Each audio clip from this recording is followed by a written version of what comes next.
Are you bored living a mediocre life? We were too, and we know how to change that.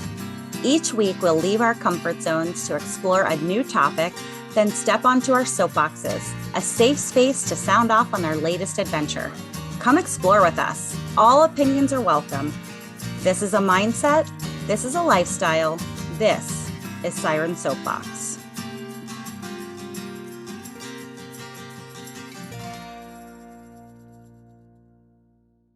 Hello and welcome, fellow explorers. Thank you for diving in with us today. Our mission is to explore beyond comfort zones. Let us inspire you to explore. Visit sirensoapbox.com.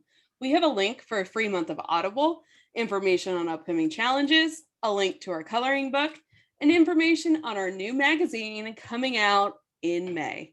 Join us now, guaranteed to spark some exploration. We were inspired last week by our conversation with Jacob Norby to dive back into personality types. Check out episode 77, The Creative Cure. It was such a fun and inspiring episode. During our conversation, Jacob said that... And so self-discovery for me, and I use all sorts of tools. I'm a self-discovery kind of junkie, so I love all of the tools, Myers-Briggs and Strengthsfinder and astrology and Enneagram and all of these things, especially overlaying them. But self-discovery, finding out this is who I am, this is what I love, this is what I've been neglecting in myself, this is what I've shut down in myself, and that leads to this amazing self-acceptance. And it's a lot of people try to leap right into the self-acceptance. It's like trying to affirm I'm full of love, peace, and joy without actually acknowledging the parts that don't feel peaceful or loving or joyful. But this all leads to transformation, and transformation, as I see it, is not at all the model that most of us have grown up around in spirituality or religion, where it's you find somebody who's the model of this behavior, who's successful in these ways, and then all you have to do is match their behavior. I don't see it that way. I see transformation as discovering who we really are, and then becoming that, kind of like an acorn trying to become a pine tree, and always frustrated and depressed, until someday some wise curl or something comes along and says, all you have to do is become the code that was already in the acorn. Like, just become that. Through this conversation, we realized we need to find out what Sarah's Enneagram is. And we also wanted to overlay another personality test to dive deeper into self-discovery like Jacob discussed. For this episode, we're going to recap Enneagrams and then layer that with the 16 personalities test. For a refresher, way back in episode 16, over 50 episodes ago, with that screeching seagull timer in all its glory, the Sirens explored Enneagrams.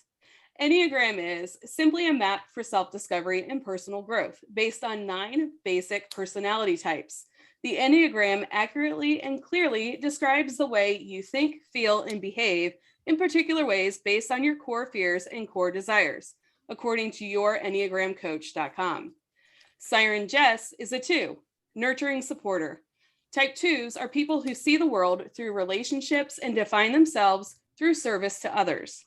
Sirens Mur, TC, and LC are 7s, enthusiastic optimist. Type 7s are well-rounded, affirming, and generous, and have an insatiable appetite for excitement. In just a moment, we're going in soapbox order to guess Sarah's personality type. But before she reveals her number, we are going to guess which of the 4 categories we fall into in the 16 personality test.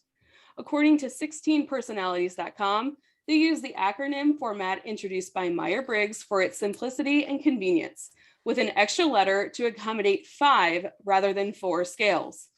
We've instead chosen to rework and rebalance the dimensions of the personality called the 5 Big Personality Traits, a model that dominates modern psychological and social research. Those 5 personalities are introverted versus extroverted, intuitive versus observant, thinking versus feeling, judging versus prospecting, assertive versus turbulent.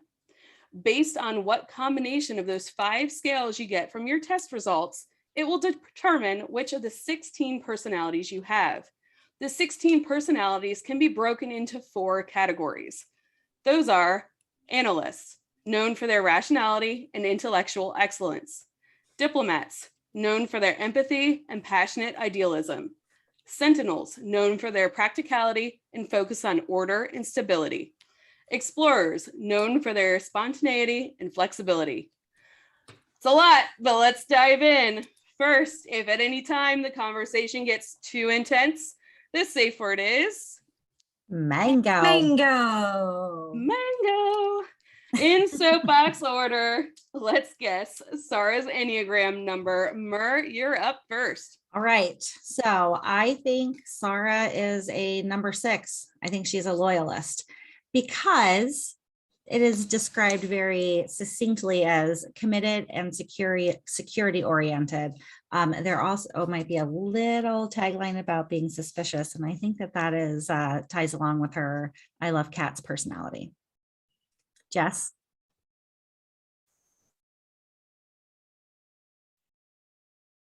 How bad is it? Okay. So I think Sarah is a 6 due to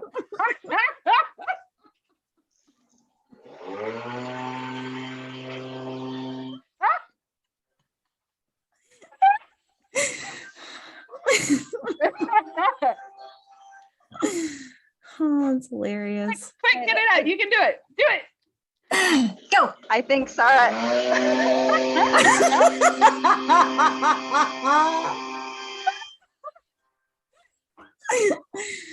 Oh, that's hilarious. Try again. You're waiting too long. Do it. okay, I think Sarah is a 6. I think I base this on her numerology and the colors episode.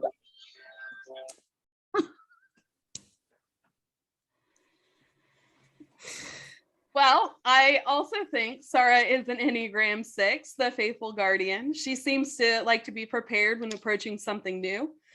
They are also described as loyalists, which reminded me of when she talks about her family.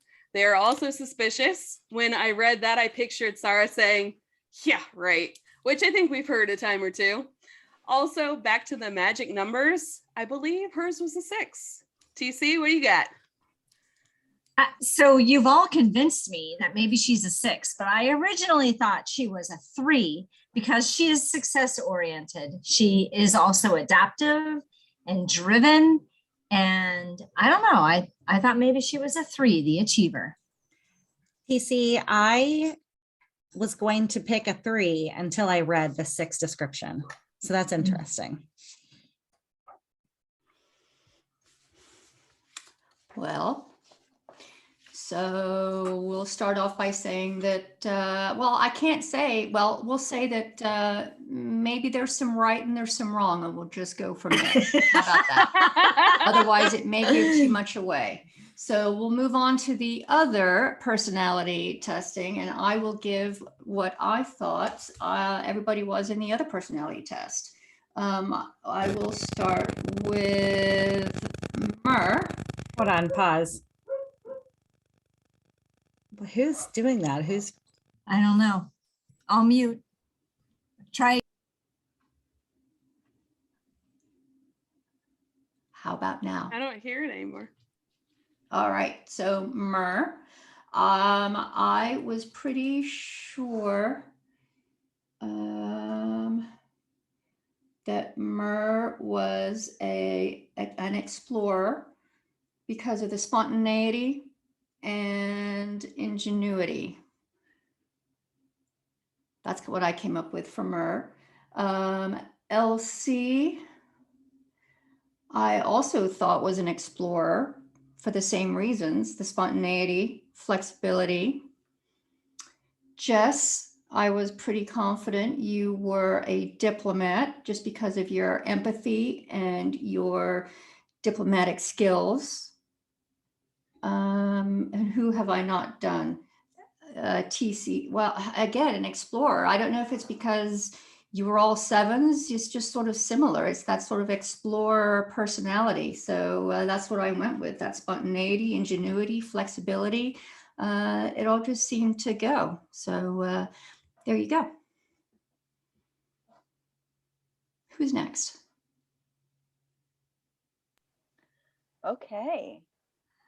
So I guessed that in soapbox order, well, really I can just group them up because Mer, Elsie, and TC I guessed Explorer, because they all basically got the same with the Enneagram, which has the adventure and spontaneity, and yeah, I mean, it made it easy. Sarah, I guessed, was a type Sentinel.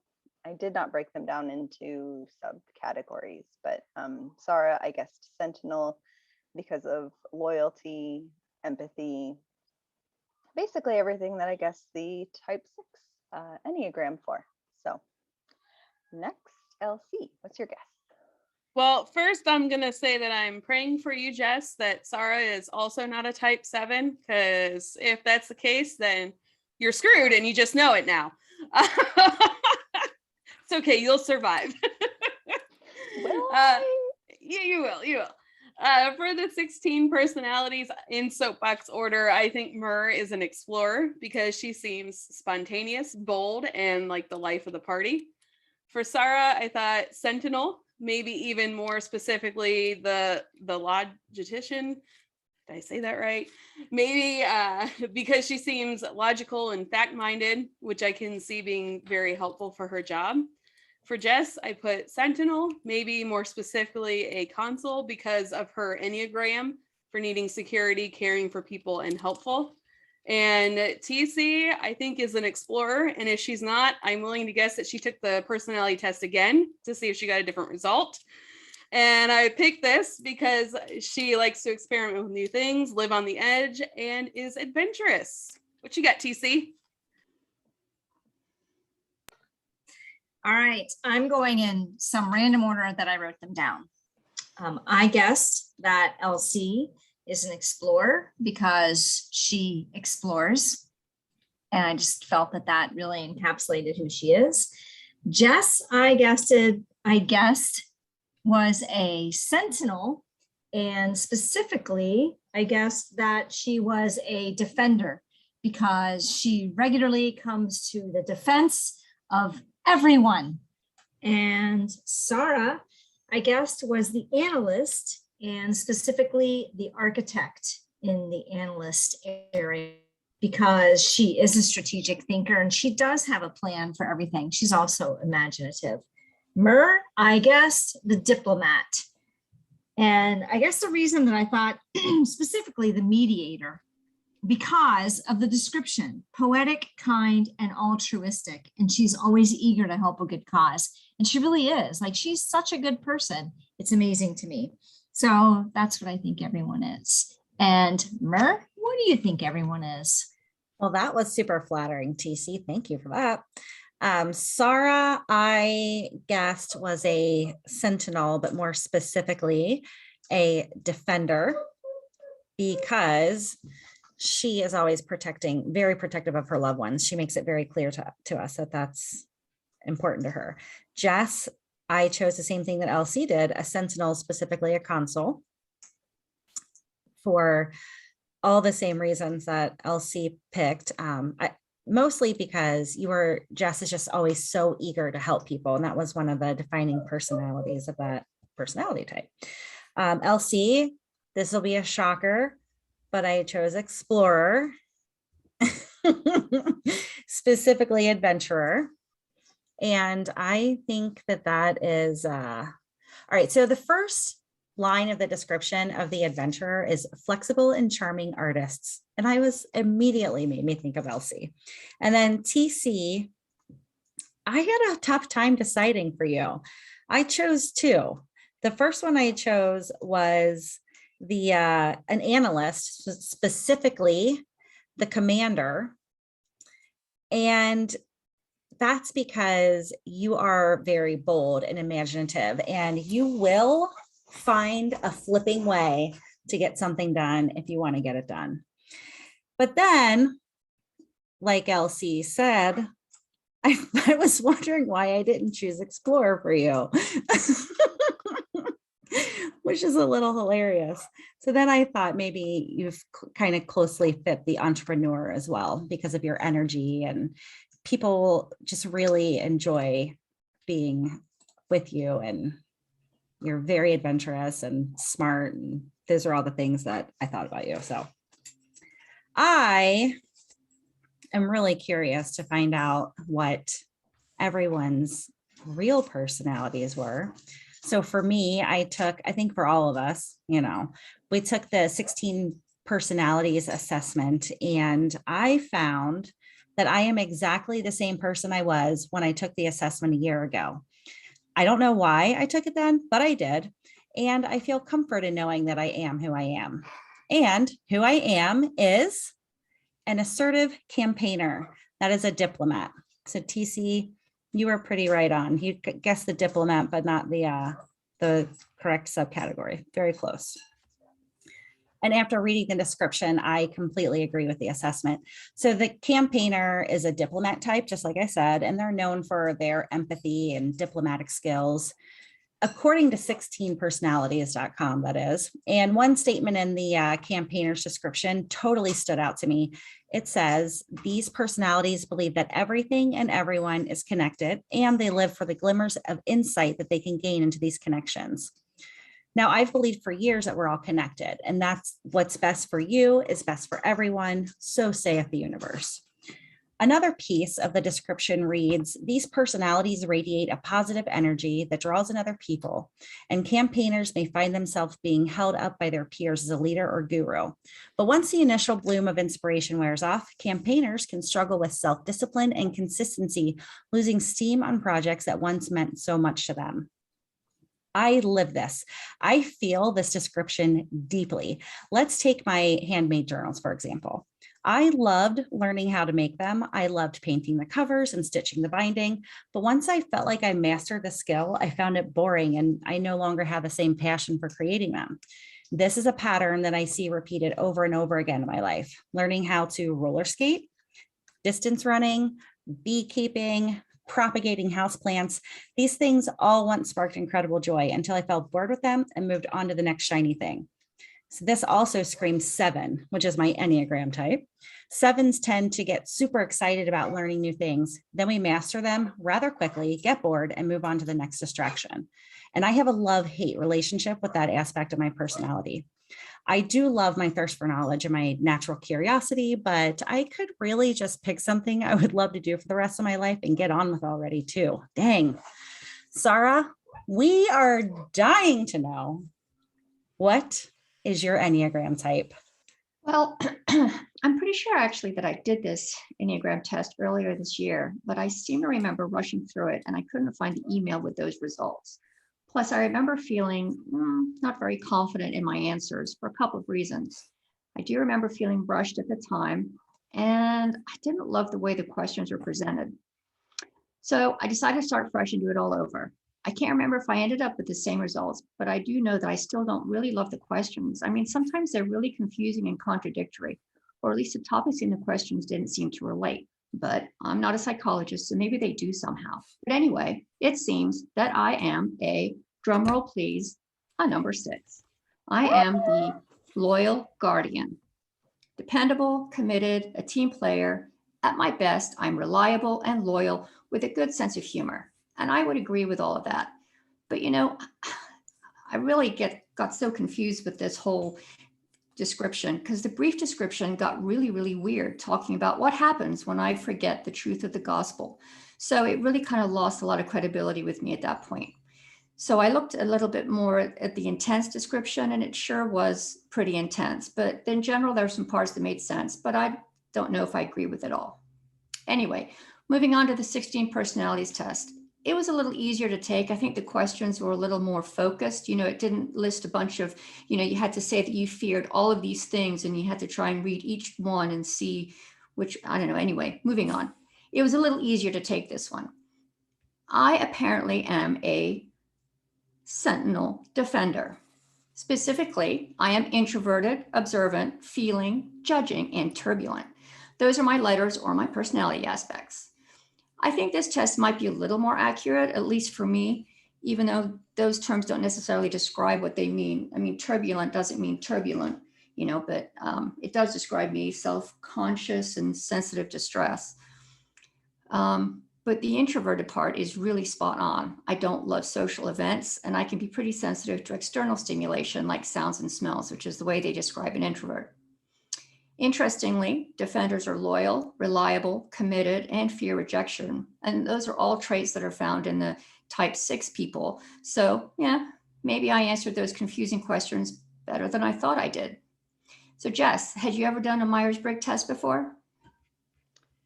I had never even heard of a Myers-Briggs test until last week when we were talking to Jacob.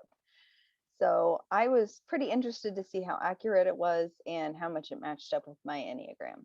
Turns out, very accurate. I am a type console under the Sentinel. So apparently I am pretty easy to read.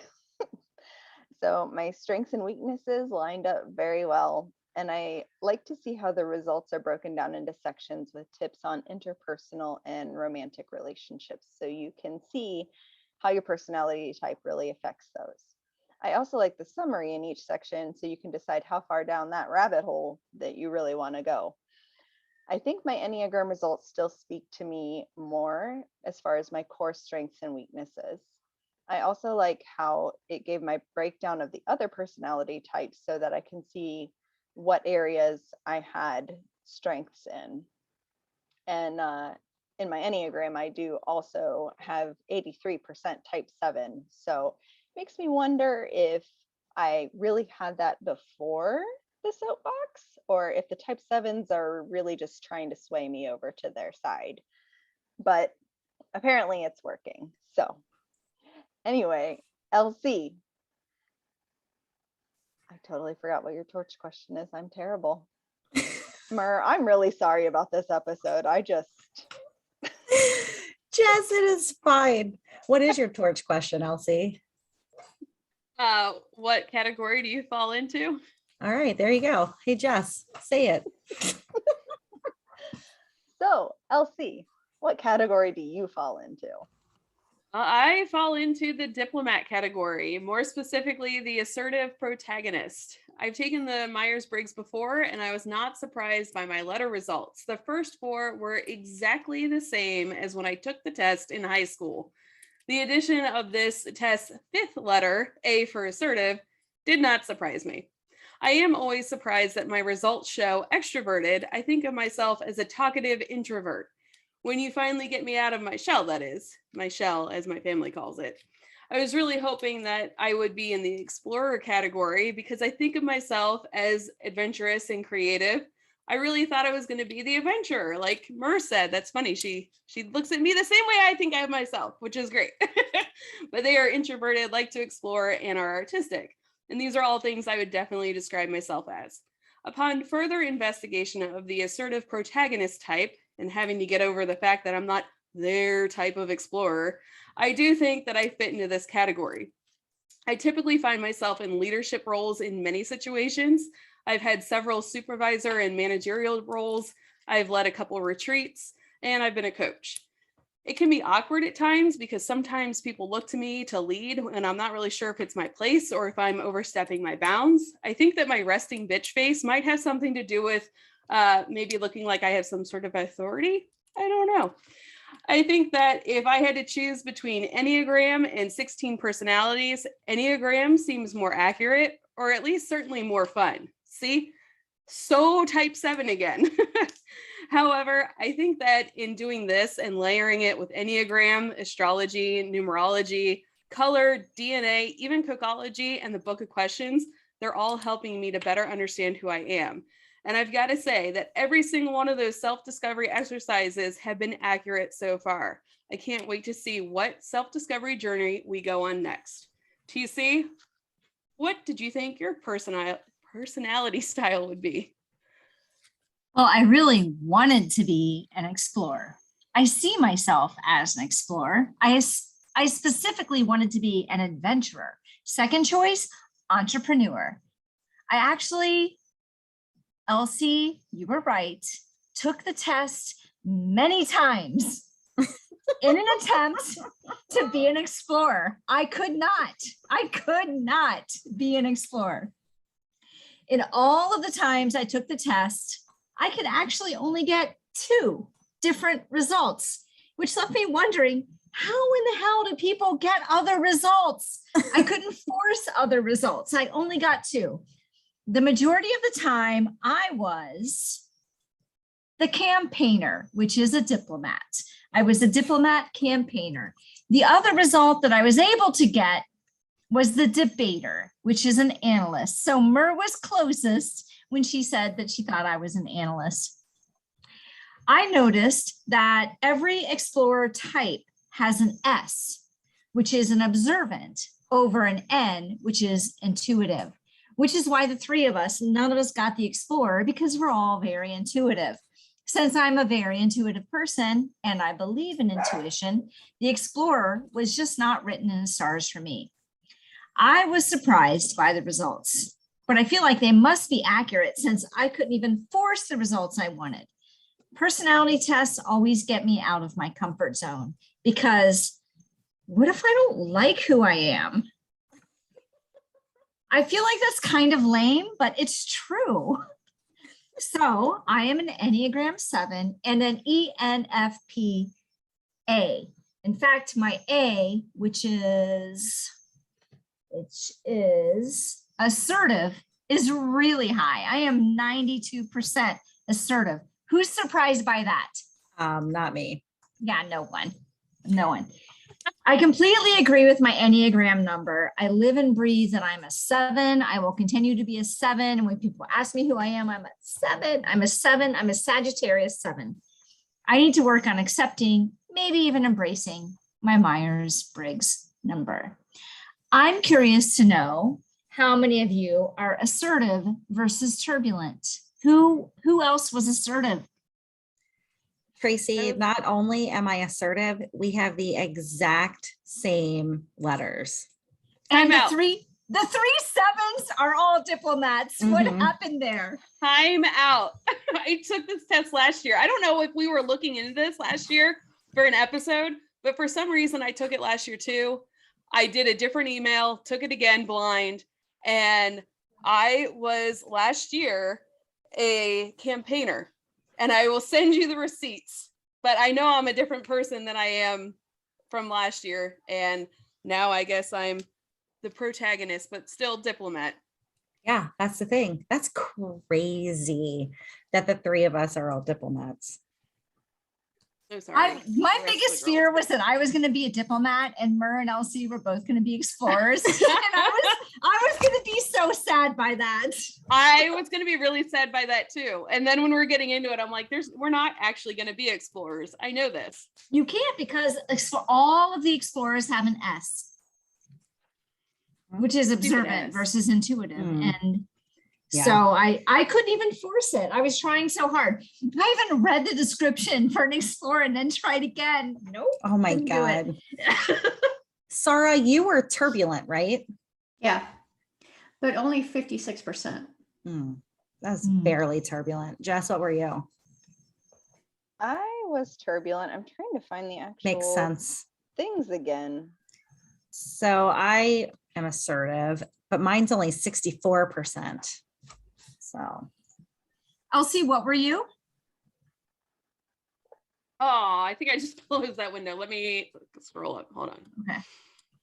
I must have answered my questions very wishy-washy because I was pretty borderline on a lot of these. my highest percentage was 77%, and that was for the extroverted category. All of my numbers were high. Extroverted was 74, intuitive was 81, prospecting was 74, assertive was freaking 92. The only one that went back and forth for me was the thinking versus feeling, which is why I ended up between those two. Yeah. Yeah, How do mine we was find this now? 68%. It's got the summary in your email. Yeah. That's where I ended up finding it. Hmm. So my extroverted is 53%. So apparently I'm an extroverted introvert. I always thought I was an extroverted introvert, but I was 74% extroverted. In fact, every time I took the test, I was extroverted. I could not be introverted. I'm also 72% judging. So sorry. Apparently I judge a lot. I wonder. 77% feeling though. Who's surprised by that result? Because I'm not. I am not surprised by that. My I feeling was no. my feeling is pretty high as well, is 67%. I was 51 feeling and 49 thinking. I don't know how you can get much closer than that. Yeah, that's very close. Means you're well balanced, TC. Mhm. All right, I found it. I am 53 assertive. Yahoo! You found it. This is a lot harder to navigate than Enneagram, I thought. Did anybody else think that? It's very complicated because judging, and it's not intuitive. You know, judging, right? So you think, well, that doesn't sound very nice. That sounds very judgy, right? But no, their definition of judging, these people are decisive, thorough, highly organized. They value clarity, predictability, and closure, preferring structure and planning to spontaneity. Well, I mean, that's very positive, right? That is very positive. That's not Mhm. judgy, which is what I would have thought when I first read it. I thought, what?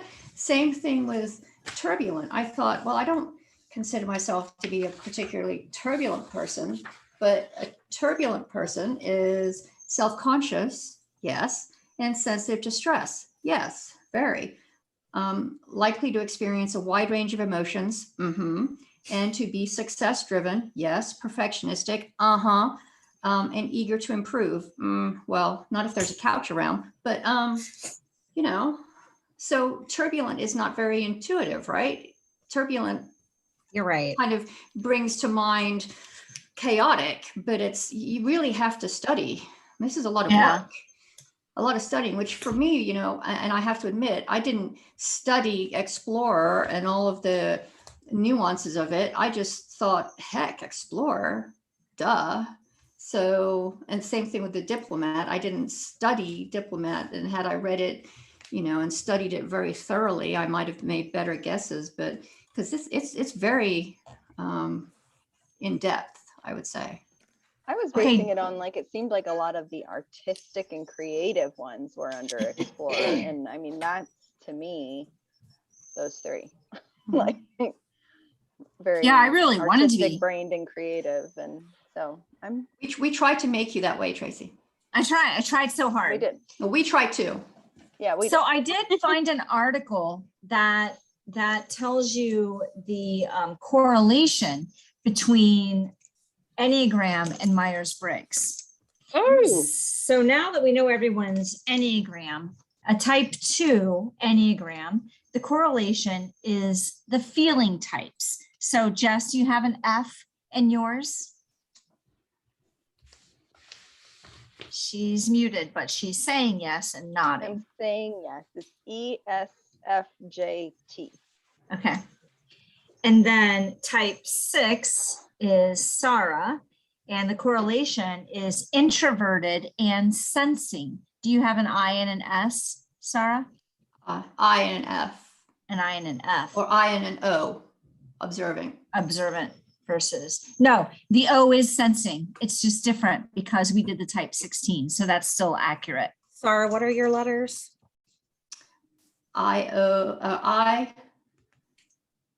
ISFJ. So yes, S. So confusing.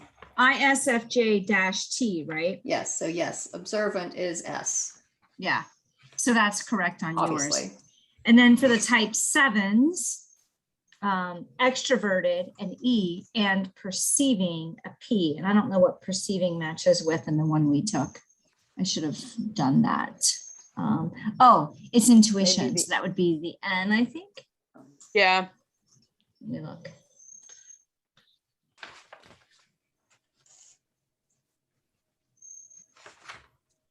Yeah, Intuitive. extroverted intuition or extroverted sensing. although we were all extroverted intuition, both of which are perceptive, explorative, and novelty oriented. We might be novelty oriented. Just a little bit. Oh my gosh. Ah. New shiny thing. Well, Mur, I love that you said like, you're like, I wish I could just pick something already. Like, no, don't pick anything. Let's explore something new every single week, because that is the whole premise of our entire podcast. Well, this is a good point. So did anybody else have a hard time? Like, I very much, I think Elsie and Mur, maybe you too, I don't know. I very much wanted to be the explorer. Did anyone else really want to be in the category? And Elsie, was so funny that you said, I bet you took it again. And I took it up. I bet I took it 7 times. And I said that because I took it again, wanting to be the explorer. And I'm like, I bet TC did too. And I got the same exact thing. And I'm like, that's funny, because I thought Same maybe here. I'd get the same thing as last year. No, I got the same thing as I got the first time. Just like the percentages changed a little bit, which is interesting, because I'm like, how can I answer this to get something completely different? I know, that's how I felt. The first 2 times I took it, I got the exact same thing. So then I read descriptions and I'm like, all right, let's see what happens now. Is that really how I feel? Let me answer again. And I couldn't. And I'm thinking, how the heck we all are going to be the same thing? Because there's no other way to answer these questions. That is so funny. When I took it, I was not, I don't know. I didn't have any expectations. I was a little surprised, I guess, that I didn't show up under the explorer category, but I think it's because we have just gone and labeled ourselves explorers. And this is what I think. We are explorers. It doesn't matter what any personality test says. I think that's just it's a personality trait of being a diplomat. That's true. I mean, it's their own definition of that Right. word, like explorer. It's their own definition of explorer. Like Sarah was saying with turbulent, it's a different definition. In creating the intro for this episode, I found it very difficult to find any background on the 16 personalities. They have it. It's a really long page. Like, It's I can't Carl just Jung. It's all Carl Jung stuff. wait. That sounds familiar. Is that from? Yes. Oh no! What is it from? But that's not the philosophy. So she's talking about the book, The Courage to be Disliked, which is not Carl Jung, but Carl Jung and that philosopher were buddies, right? Who didn't always so. necessarily see eye to eye. Adlerian, isn't it? Adlerian, yeah. Joseph Adler. Yeah, and I'm much more Joseph Adler than Carl Jung after reading that book. I'm the only Siren who liked that book. But anyway. This Siren didn't finish that book, so there's that. I know. This Siren says you didn't miss out on anything. I liked it. I was gonna have to really try to force myself to finish it, but thankfully I didn't have to. That's how I feel about it, Jess. I'm like, thank goodness we decided to not have that episode. I know it's a big fat yet. I know I'm going to have to face it at some point, but I haven't done it yet. It'll just help you refresh your memory when you have to finish it. That's right. Okay, so wait, now that we all know who we are, who was right on who? Like, I knew Mur was a diplomat. I was just wrong. I called her a mediator, but she was a campaigner. And here's the thing. I wanted to call her a campaigner because secretly I want Mur to be what I am. But I was a campaigner and I thought, oh, that's too much to hope for. I'm going to call her something else. Plus, she's mostly better than me. So I figured she had to be something different. Oh, That's that the was only a really flattering thing to say, but I am not surprised for the exact same thing because we are Trary. We are Trary. And Got I was right everybody on wrong. Jess. I was right on Jess being a sentinel. I just guessed her as a defender and she was a consul. And I think I was wrong on everyone else. I was right on both of Sarah's. Sarah, I love you. Love you too. Clearly, you know me very well. I'm touched. I was the only one who was wrong on Sarah, and I've known her a lot longer than the rest of you. I love everything that you were saying about me. I love that you thought I was all those things. I got everybody wrong. So I got Sarah's Enneagram and her 16 or Myers-Briggs personality type exactly right. So I Mer feel and like I'm did too so far. easy. Yeah, I got that. Sarah's Enneagram and I got the category. I did not get her exact type. And I got Jess's right. I got did Jess's not dead get- on too. Yeah. Oh, yeah. I got Jess's dead on, which was funny. But I did not get Mer and TC because I think we have chokehold ourselves into thinking we are explorers. Well, I Well- liked being called a defender. It made me feel like Wonder Woman. Yeah. I was like, Artificial "Boom." intelligence episode told me that I was a adventurer over and over and over. So I just really wanted to be an explorer adventurer. That would have been awesome. Just need tack Right. professional on the front of it. And I know. Yeah. All right. So now that we've done a whole bunch of these, like looking back, what has been everybody's favorite? It's easy for me. Sagittarius and number 7. Enneagram 7 and Sagittarius, I think, are very me. I think the Enneagram. I think that I don't really have a favorite. I think that everyone that we've done have kind of described who I am. I'm kind of with Jacob Nordby on this. Like all these different disciplines have been very fascinating. Of course, Myers-Briggs is my favorite because it's the one we're currently doing. That's so Mer. And then she's going to say this is her new favorite episode at the end All right. of it. Sarah, do you have a favorite? I don't know that I don't really know that I have a favorite. I get really irritated when I'm doing the tests because I get irritated doing tests in general. And then I can always find something in each one that I think fits. And then I don't know, I always find something kind of bullshitty in them as well that just doesn't make any sense. And so then I always question it. So there's always, but I don't know. I'm sure that there's a personality trait in there that we haven't quite found yet that just kind of questions everything a little bit. Just, like the Enneagram one, when it started describing all the, I mean, my Enneagram thing that says to me that, I mean, if I read it, that when I forget the truth of the gospel, I'm plagued with uncertainty. But then when my misplaced fears, suspicions, and doubts often erode my trust in God. I mean, when it starts telling me stuff like that, then I start really doubting the whole thing, which is, that's my, I'm my being, the true agnostic in me just starts to think, well, if you're relating it all to God, then I don't know how much faith I can put into your whole evaluation. You know what I mean? So then I start questioning the whole thing. So then I go to, well, maybe the Myers-Briggs is a little more realistic, but I don't know.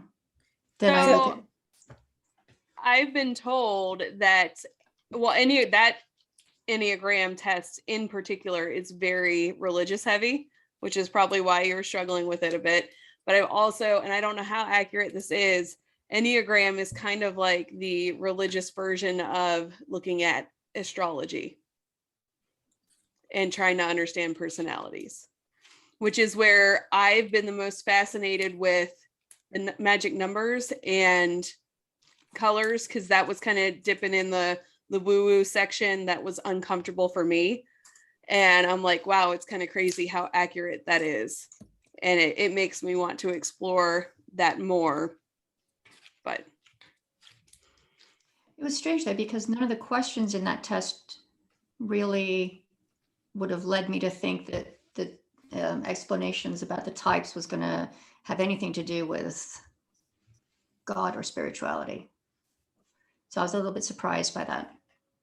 I think, Sarah, that like Elsie was saying, it's the particular site that we shared. I think if you find a different Enneagram site, that it might not have as much to do with God or faith or religion. So do you think that they would have different questions for the test or just different explanations for the results of the same Pro- questions? Probably slightly different explanations of the results. The questions for the test should be relatively the same. For that Myers-Briggs test or the 16 personality test we took, what threw me off on those questions is some of them were like, I really enjoy blah, blah, blah. And other ones said, I do not like blah, blah. Yeah, I really had to read that carefully because there were times I was like, oh, I completely agree. And then I was like, oh, wait, it says I do not like. So I double negative. I agree that I disagree that I do not like because I really do like it. I got caught up in that a few times on that 16 personality test one, although I couldn't force different results. So apparently didn't have that much of an impact. For the Enneagram one, was it that one? Yeah, I felt like I needed a thesaurus because I felt like those things really mean the same thing, because if I'm agreeing to this, then I'm also agreeing to that. Maybe they're actually the same thing. You know? It's been I didn't retake the Enneagram because here's my confession. I did not want it to tell me that I was something other than a 7. So maybe I did care a little bit, but so I didn't retake it. And I don't really remember the questions, I guess. I thought that I thought that it was like just a kind of think about it and answer it pretty quick kind of thing, right? Mm-hmm. Yeah, I remember because at the end of episode 16, I think you had Mark take the test and we found out Mark was a 7. And then Dean we is a 7. found out Dean was a 7. Yep. I apparently surround myself with 7s. Sarah, did Bill take the Enneagram? I don't think he has. Well, It's not exactly his Bill? thing. Bill, we challenge you to take the Enneagram test. That's right. We'll send Let him us an know unofficial challenge what email. let us know what your number is, dude. What's your number? What's your number? So do you guys, have you ever taken a personality test at work or in therapy or anything like that? Do you guys agree with that? Or do you think that should just kind of play out naturally? No, I love it. We did a lot of this, not at my current job, but at my last job, we did a lot of this. And what was interesting is that I was always way out in left field. It's like everybody, all the results were over here, and I'm way over here, the only one in the room that had these particular results. And so, which I actually kind of liked. But what I like about them at work, we did Myers-Briggs, and we also did Strengthsfinders. And I really like the Strengthsfinders test a lot. I mean, it got very specific. But what I like about it is when you're building a team, I really did use those results to help me build my team, because I have some really good strengths. And then I have some areas where I'm just not strong. And so it helps to have, like, once you get down in the dirty details, I'm bored and done and I want to sneak away, but there are people on my team that are really good down in the details and aren't doing the other big picture thinking things. So I really liked it at work. We did the DISC profile as part of a leadership class at my old job, and I found it really helpful because it basically talks about your work style, and I found it to be very accurate, but it also talks about how that particular work style can work with other work styles and how to kind of get past where you guys might butt heads. So I found it helpful for work. I don't know if it really translated into my personal life, but it definitely seemed accurate for my work style. I remember you taking the DISC test. I still need to take that one. And I had not heard of Strengthsfinder until Jacob Norby was talking about it last week. I forget which one they did at my old job, but when they did it, it was all the higher ups, and then they printed it on a big poster board for everybody to see. And it was kind of like highlighting, here's all the important people and their personalities, and we don't care about the rest of you little shrimp. I think in that situation, it wasn't very helpful, but I think in your own individual teams where you're working individually, I can see where that could be very helpful. I remember during my my psych rotation as a medical student, we all did the Myers-Briggs, and that was like a million years ago. So I can't even remember what we even did with the results. I think we discussed them, but I don't even remember. It was a very, very different test back then, you know, back in the olden days. So I don't remember how it turned out then. I couldn't possibly tell you what my results were back then. I took one with, well, everybody that I worked with took, I think it was the disc profile, Jess, that we did when I worked for the IT company where I was working when I met TC. And the purpose behind it was so that we could all learn how to sort of work together. And I feel like it was pretty helpful. I learned that some people on my team aren't really good with like details, and they're more high level people. And I kind of wanted details and needed to learn about those things. Like, you got to give me more kind of thing. So that was interesting to figure out or understand why there was friction. I guess it was helpful in that aspect. So with that, do you think it's more important to know other people's types or what yours is, and to be able to effectively communicate how you work? For me, I think it's important to my type, and it has, actually, I'm going to say both. I need to know my type so that I can know where my gaps are. And if I'm building a team, I'm going to want to fill those gaps. So I think it's important to know your own type and to know the members of your team's types as well, so that you can look for the gaps and fill them.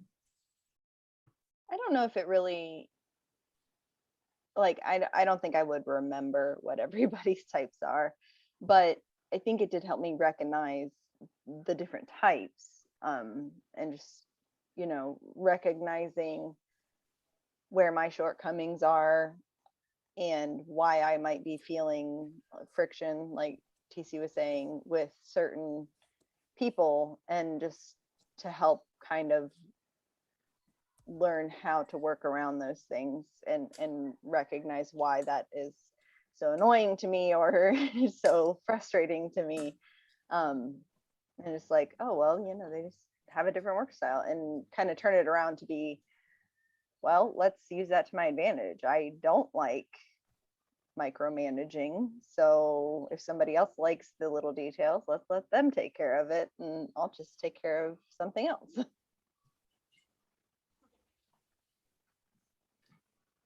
I don't know that it's any of my business to really know what other people's types are. I guess, I don't know. I feel like if I know what I am, I can explain like, hey, this is how I work. And if, I don't know, like, I'm never going to remember what everybody's is, like what Jess said. But Yeah, I had a team of 17. There's no way I would have been able to remember. Yeah. So in my company, we did the same. We spent a lot of time when we did Strengthsfinders. We spent a lot of time looking and understanding everybody's strengths. What I liked about that particular one is it did concentrate on your strengths. And I do believe that it makes more sense to spend time strengthening your strengths than to try to strengthen your weaknesses, because if everybody works on strengthening their weaknesses, it brings everyone to like this mid-range. And I'm not a big fan of mid-ranges. I want to get way up there. And so if everybody works on strengthening their strengths and knowing what they are, then you've got people shining where they need to shine, and you can get teammates that shine in other areas. So we did the same. We put them all on charts, and we all spent a lot of time understanding what everyone else was and who we needed to partner with. We did the same thing in my office. We had like a half a day. I had a small office, so there were only like, I don't know, 6 of us or 8 of us. We spent a half day going through talking about the disc profile. I mean, we were very focused on it and got really kind of nitty gritty with it. And it helped. I didn't remember what everybody's type was, but I remembered how they like to communicate, or I remembered how they, I don't know, different aspects of working with them. I remembered that. I didn't really need to remember the type. I just remembered how I should be working with them. Mhm. And I think it's extremely important to know, to understand where your shortcomings are. Like you all said, you have to be self-aware. I feel like the people that drive me the most crazy in any career, any job I've ever had, are the people that are just not self-aware. I think it's very important to know that you're talking too much, to know that, I don't know, you just have to know what who you're dealing with. I think that we did actually at the actual class, which was a leadership class, so it was all the leaders in the company, we did all come up and put a dot on, like, we didn't put our name, but we just put a dot on there where we are. And I think that it would be very telling if, like Elsie said, if you have a chart and everybody in a leadership position is on one side and everybody else is not, I think that there's no way that something can sustain like that. I mean, think about if everybody on this soapbox was type 7, like, you know, it would be a whole episode of, I loved this. Okay, that's it. Thanks for listening. Bye. You know, like, I think for balance, there has to be, and also if everybody hates doing a certain task, then that task isn't going to get done. And everybody just wants to focus on one thing and not do this other part. I think that for balance in a workplace, I think that you need different personalities and different work styles and leadership styles. And guess what annoyed me about that in the workplace setting is that it felt like the company would always get a bug up their butt to, oh, let's bring everybody together and all take a test at the same time, and it's team building and blah, blah, blah. And then, like, people leave and then new people come in, and then you don't know, then you're in this weird mix where it's almost like you need a nameplate, and underneath your nameplate you have that, or in your email signature under she, her, and your pronouns or whatever, you also have your Enneagram type and your personality type. And because, like, otherwise it just kind of gets lost in the sauce eventually. My old director used to say, and it drove me nuts, but it makes so much sense. He used to say, put their aces in their places. And, you know, put the people with their strengths, put them where they want to be. And it's just like TC said, because if you don't, then everybody's just kind of mediocre. Everybody's strength should be working towards their strengths. I want to take that next. I want to do Strengthsfinder next. What does anybody else think? No, I'm thinking the same. I want to do Strengthsfinders and DISC, so we can do another episode where we compare those two with these two. So I took, Yeah, oh, sorry. Go. I took Strengthsfinder when I started with not my current therapist, but the therapist before her. And that was, I had never, well, I probably heard of it through your previous job, TC, but I don't think I took it with you guys. But I did take it when I started therapy with her. It was like one of the first 2 sessions she had me take it. And it was for the same reason that TC mentioned, you know, if you know where your strengths are, you can sort of focus on those areas, and that'll bring you, I don't know, it'll make your life better than focusing on the things that you're not good at, you know, and dwelling on them.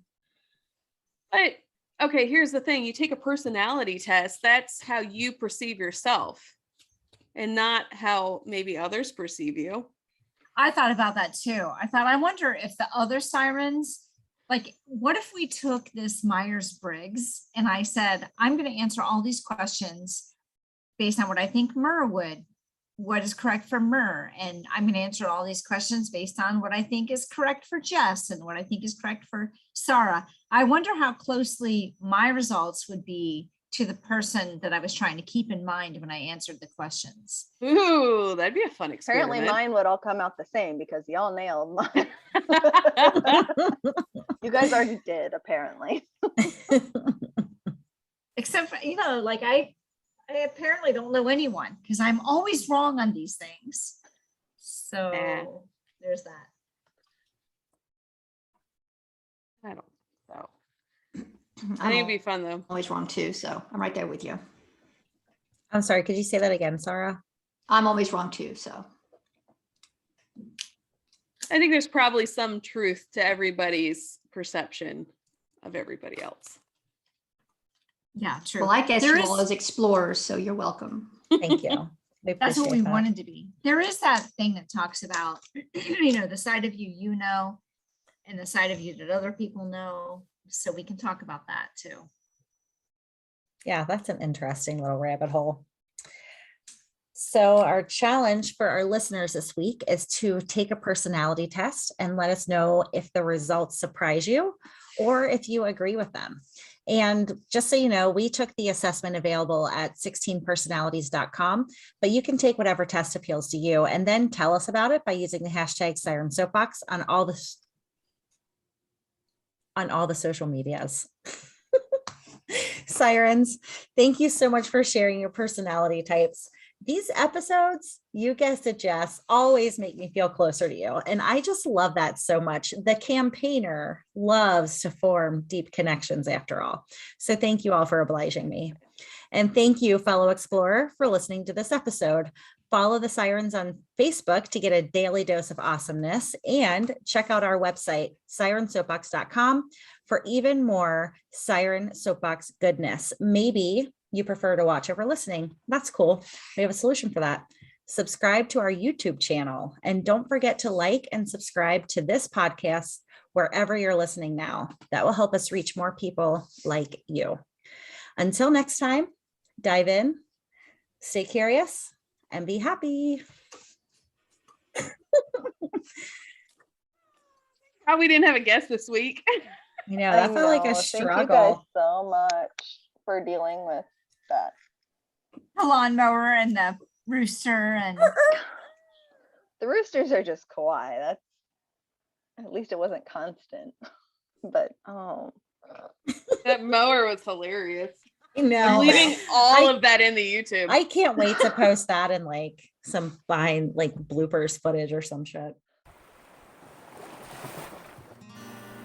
Thank you so much for listening to this episode of Siren Soapbox, and a special thank you to C Strings for providing our music. Snag their latest EP from iTunes today. Follow the Sirens on all the social medias, and don't forget to tell your friends about us. Like and subscribe wherever you listen to your podcasts. We'll catch you next time on another episode of Siren Soapbox.